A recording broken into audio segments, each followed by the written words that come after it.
అందరికీ నమస్కారం. ఈరోజు ఈ వీడియోలో రుద్రాక్షమాలలో 108 పూసలు ఎందుకు ఉంటాయి, 108 అనే సంఖ్యకు హిందూ ధర్మంలో ఉన్న ఆధ్యాత్మిక శాస్త్రీయ ప్రాముఖ్యత ఏమిటి అనేది ఈ వీడియోలో మీ అందరూ తెలుసుకోబోతున్నారు. కాబట్టి ఈ వీడియో మీకు కనుక నచ్చినట్లయితే లైక్ చేయండి మరియు షేర్ చేసి సబ్స్క్రైబ్ చేసుకొని పక్కనే వచ్చే బెల్ సింబల్ని క్లిక్ చేయడం ద్వారా నేను పెట్టే ప్రతి ఒక్క ఆధ్యాత్మిక నోటిఫికేషన్ అనేది మీ వరకు అందడం జరుగుతుంది. మర్చిపోకుండా మీ అభిప్రాయాన్ని కామెంట్ రూపంలో తెలియచేయండి. ఇక ఆలస్యం చేయకుండా వీడియోలోకి వెళ్ళిపోదాం.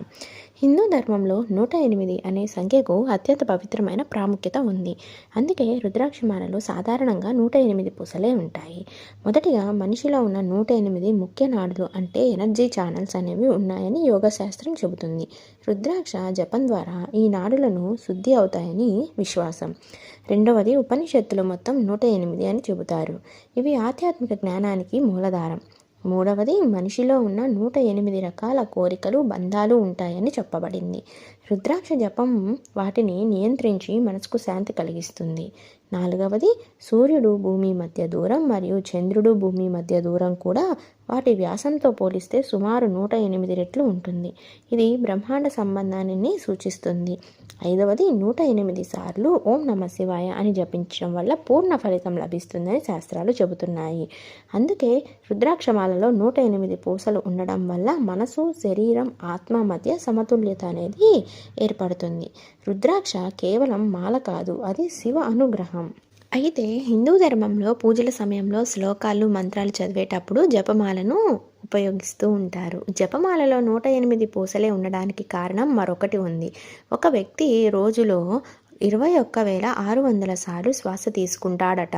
అంటే 12 గంటల్లో 10,800 సార్లు శ్వాస తీసుకుంటాడు. అంటే ఒక మనిషి దేవుడి స్మరణలో జపమాల చేసేటప్పుడు 10,800 సార్లు చేయడం కష్టం. కాబట్టి చివరి 2 సున్నాలను తీసేసి 108ను నిర్ధారించారని శాస్త్రాలు అనేవి చెబుతున్నాయి. మరో కథ ప్రకారం 12 రాసుల్లో 9 గ్రహాలున్నాయి.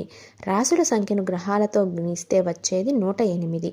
అందుకే జపమాలలో 108 పూసలను నిర్ధారించారట. విన్నారు కదా, ఇదేనండి 108 పూసలు ఎందుకు ఉంటాయి అనడానికి కారణము. అంతేకాదు, ఈ వీడియో కనుక మీ అందరికీ నచ్చినట్లయితే లైక్ చేయండి మరియు షేర్ చేయండి. ఇలాంటి ఆధ్యాత్మిక విషయాల కోసం మా ఛానల్ను సబ్స్క్రైబ్ చేయడం మాత్రం మర్చిపోకండి.